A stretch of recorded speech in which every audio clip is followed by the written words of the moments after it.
जब मैं पढ़ाई के दौर में था ज्योतिष की, उस समय पर जब हम हाथ से षडबल निकाला करते थे, तो एक जन्म कुंडली का हाथ से षडबल बनाने में लगभग 1 घंटे से सवा घंटे का समय लगता था।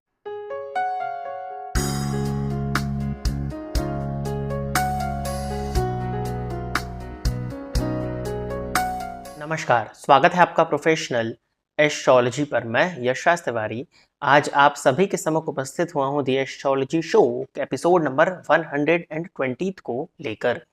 दी एस्ट्रोलॉजी शो में मैं आप सभी दर्शकों के द्वारा पूछे गए प्रश्नों के जवाब देता हूँ। वो प्रश्न ज्योतिष से संबंधित हो सकते हैं, आपकी जन्म कुंडली की प्लैनेटरी पोजीशन से संबंधित हो सकते हैं, किसी भी तरह का ज्योतिषीय उपाय या कोई भी प्रश्न जो कि आपके मन में हमारी इस ऑकल्ट साइंस की फील्ड से संबंधित उत्पन्न होता है, उन प्रश्नों के जवाब आप मुझसे इस कार्यक्रम के माध्यम से पा सकते हैं। क्या करना होगा आपको अपने प्रश्नों को पूछने के लिए? इसी वीडियो के कमेंट सेक्शन में जाकर के आप अपने नाम के साथ में अपने एक स्पेसिफिक प्रश्न को दे दीजिए।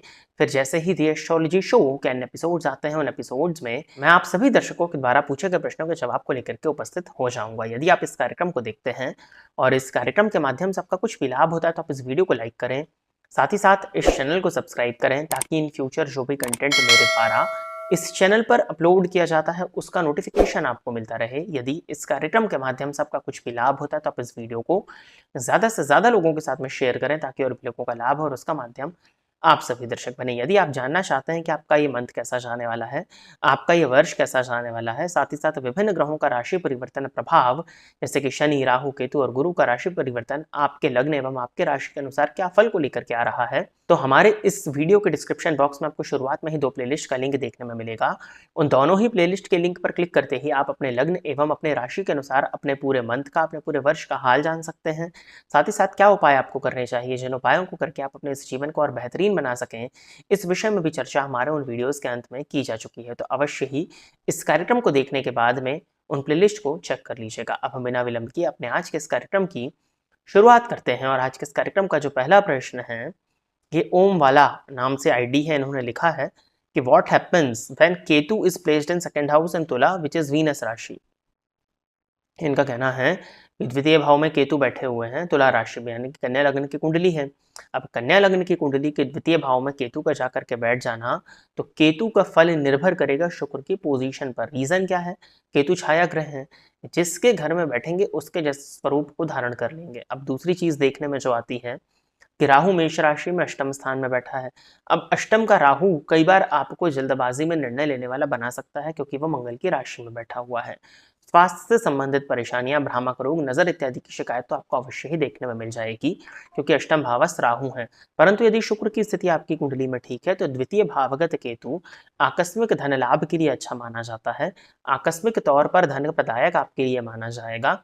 कई बार आप महसूस करेंगे कि सडनली आपको गेन्स हो रहे हैं। शेयर मार्केट इत्यादि में यदि इन्वेस्टमेंट करते हैं, तो वहां से भी सडन गेन की पॉसिबिलिटीज आपके लिए द्वितीय स्थानगत केतु के चलते बन जाती हैं। परंतु दंत जन्य रोग, मुख से संबंधित परेशानियां जातक के जीवन काल में आजीवन बनी रहती हैं।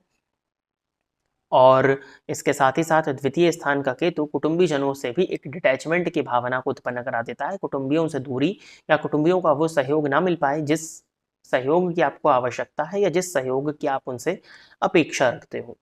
तो ये कुछ नेगेटिविटीज भी हैं। तो धन धान्य से उस नेगेटिविटी की कमी को पूर्ण किया जाता है प्रकृति के द्वारा। तो द्वितीय के केतु का जो रिजल्ट है वो मिला जुला है। अभी डिपेंड करेगा कि शुक्र की पोजीशन आपकी कुंडली में क्या है, क्योंकि केतु के डिस्पोजिटर आपकी कुंडली में शुक्र बनते हैं। आगे बढ़ते हैं। अगला जो प्रश्न है ये निकिता पुसडकर जी का है। इन्होंने लिखा है कि अगर मंगल और बुध ग्रह मैत्री है तो शादी कर सकते हैं। देखिए, नॉर्मली यदि मंगल और बुध की ग्रह मैत्री है और बाकी पॉइंट्स यदि अच्छे मिल रहे हैं, और जिस व्यक्ति की राशि मंगल से प्रभावित है, यानी कि मेष या वृश्चिक राशि का जो जातक या जातिका है वो राक्षस गण की ना हो, यदि मनुष्य और देवगण की हो, तो जरूर विचार किया जा सकता है, अगर नाड़ी दोष नहीं आ रहा है तो। और जो भी व्यक्ति मंगल की राशि से प्रभावित है, यदि वो राक्षस गण का नहीं है, तो मंगल और बुध की ग्रह मैत्री पर भी विचार किया जा सकता है। परंतु यदि जो व्यक्ति मंगल की राशि से प्रभावित है वो राक्षस गण का है, मंगल की दृष्टि उसके लग्न और लग्नेश पर पड़ रही है, या मंगल ही लग्नेश है, तो फिर और डीपली इस जन्म कुंडली को मिला करके देखना होगा, तभी उसमें पुष्टि भरी जा सकती है।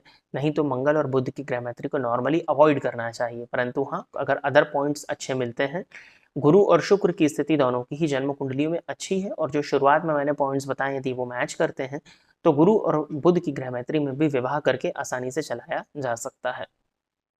अगला प्रश्न जो है ये ममता देवी जी का है। इन्होंने पूछा है कि मेरा इसमें कुछ डाउट है, मैंने इनकी कुंडली का अध्ययन किया, मुझे पूछना है कि इनके प्लैनेट्स डिग्री वाइज इतने पावरफुल नहीं लेकिन फिर षडबल इतना अच्छा कैसे? क्या ये पुष्कर नवांश के कारण हुआ है या फिर कोई और कारण है? जी किसकी कुंडली का अध्ययन किया है? पता नहीं आपने किस वीडियो में कमेंट किया है, मुझे पता नहीं।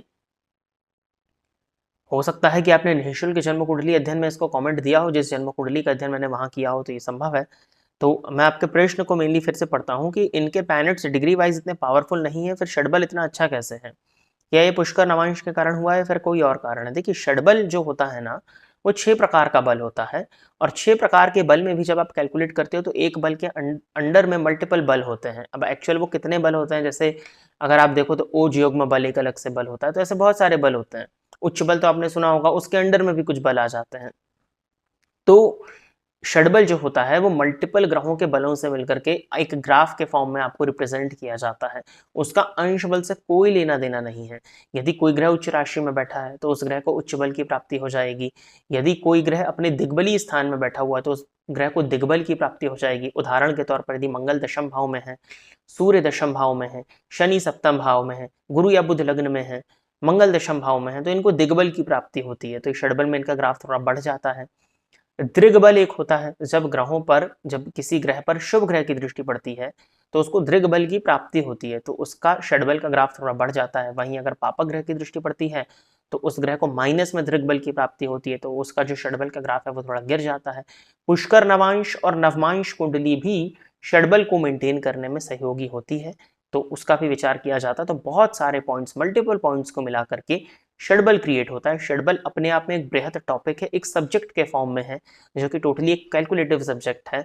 तो सॉफ्टवेयर आपको कैलकुलेट करके उस चीज़ को दे देता है। तभी आपने देखा होगा षडबल जो है ये इतनी डीप कैलकुलेशन है कि जो फ्री सॉफ्टवेयर होते हैं, जो मोबाइल इत्यादि पे आप सॉफ्टवेयर यूज़ करते हो, उसमें जो षडबल होता है वो यदि आप हाथ से कैलकुलेट करो या प्रीमियम या प्रोफेशनल सॉफ्टवेयर में अगर आप देखो तो षडबल बहुत ज़्यादा वेरी कर जाता है, क्योंकि षडबल एक बहुत ज़्यादा डीप कैलकुलेशन के बाद में निकाला जाता है। जब मैं पढ़ाई के दौर में था ज्योतिष की, उस समय पर जब हम हाथ से षडबल निकाला करते थे तो एक जन्म कुंडली का हाथ से षडबल बनाने में लगभग 1 घंटे से सवा घंटे का समय लगता था। तो ये इतनी ज़्यादा डीप कैलकुलेशन है। वो भी मुझे लगता था इतना समय क्योंकि मेरी मैथ्स काफ़ी स्ट्रॉन्ग थी, इंजीनियरिंग साइड बैकग्राउंड होने के चलते भी ये रीज़न था। बाकी जिनका टेक्निकल बैकग्राउंड या मैथमेटिक्स का बैकग्राउंड नहीं था वो तो 2-2 ढाई-ढाई घंटे उनको समय लग जाता था षडबल को निकालने में। तो षडबल एक बहुत बृहद टॉपिक है जिसको निकालना होता है और सॉफ्टवेयर आजकल आपको कैलकुलेट करके दे देता है। तो मल्टीपल पॉइंट से षडबल बनता है और षडबल उस ग्रह की इंटरनल स्ट्रेंथ को प्रदर्शित करता है। तो यह है, उसका अंश बल से कोई लेना देना नहीं होता है।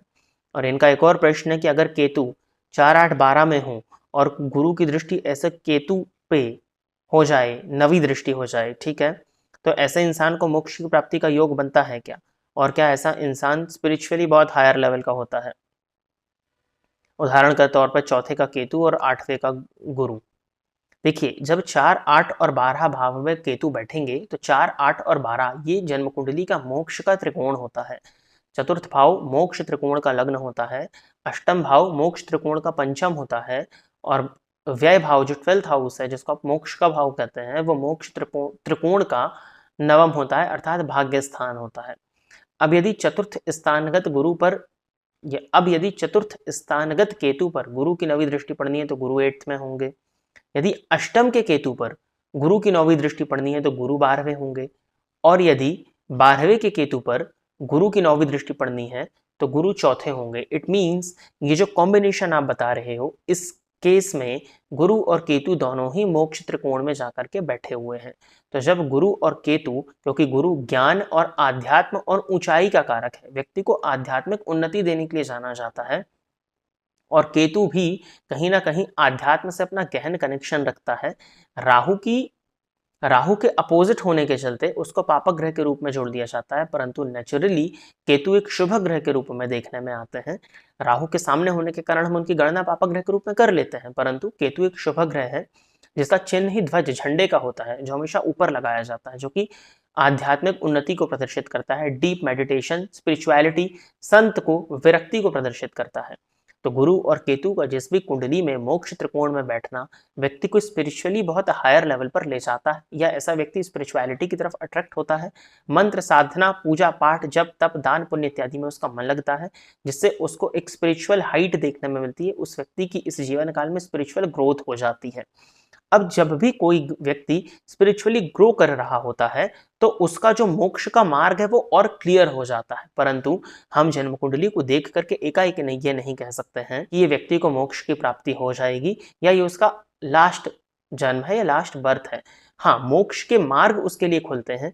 इस जन्म में उसके द्वारा कुछ ऐसे कृत्य किए जाएंगे कि वो मोक्ष के द्वार पर एक स्टेप और आगे बढ़ जाए, परंतु आप ये नहीं कह सकते हो कि टोटली उसको मोक्ष की प्राप्ति हो जाएगी, क्योंकि मोक्ष की प्राप्ति वो कोई आसान चीज नहीं है, या मोक्ष को भी एक प्लेस नहीं है लाइक दिल्ली, मुंबई या गोवा कि आपने रिजर्वेशन कराया और आप वहां पहुंच गए।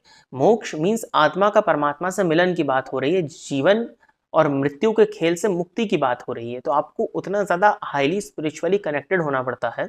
और यदि आपके जीवन में या आपके मन में किसी भी चीज की कामना रह गई है या कामना है अभी भी, आप भले ही स्पिरिचुअल हो लेकिन आपके मन में यदि कामना है, तो ये निसंदेह कोई लास्ट जन्म नहीं है, अभी मोक्ष का द्वार नहीं खुला है। परंतु हाँ, 4, 8 और 12 में गुरु और केतु का संयुक्त रूप से होना व्यक्ति को स्पिरिचुअली ग्रोथ देता है, और जो व्यक्ति स्पिरिचुअल होता है उसका मोक्ष का द्वार धीरे धीरे करके क्लियर होता हुआ दिखाई देता है। तो प्रिय दर्शकों, इतने ही प्रश्नों को दी एस्ट्रोलॉजी शो के एपिसोड नंबर 120 में सिलेक्ट किया गया था, और इतने ही प्रश्नों का जवाब देने के लिए आज मैं आप सभी के सम्मुख उपस्थित हुआ था। आशा करता हूं कि जितने भी लोगों के प्रश्नों के जवाब मैंने इस कार्यक्रम के माध्यम से दिए वो सभी लोग संतुष्ट होंगे। यदि आप इस कार्यक्रम को देखते हैं और इस कार्यक्रम के माध्यम से आपका कुछ भी लाभ होता है तो आप इस वीडियो को लाइक करें, साथ ही साथ इस चैनल को सब्सक्राइब करें, ताकि इन फ्यूचर जो भी कंटेंट मेरे द्वारा इस चैनल पर अपलोड किया जाता है उसका नोटिफिकेशन आपको मिलता रहे। यदि इस कार्यक्रम के माध्यम से आपका कुछ भी लाभ होता है तो आप इस वीडियो को ज़्यादा से ज़्यादा लोगों के साथ में शेयर करें, ताकि और भी लोगों का लाभ और उसका माध्यम आप सभी दर्शक बने। यदि आप भी अपने प्रश्न को इस कार्यक्रम में सम्मिलित कराना चाहते हैं तो आप अपने नाम के साथ में अपने एक स्पेसिफिक प्रश्न को इसी वीडियो के कॉमेंट सेक्शन में दे दीजिए। आज के इस कार्यक्रम में बस इतना ही रखते हैं। नमस्कार।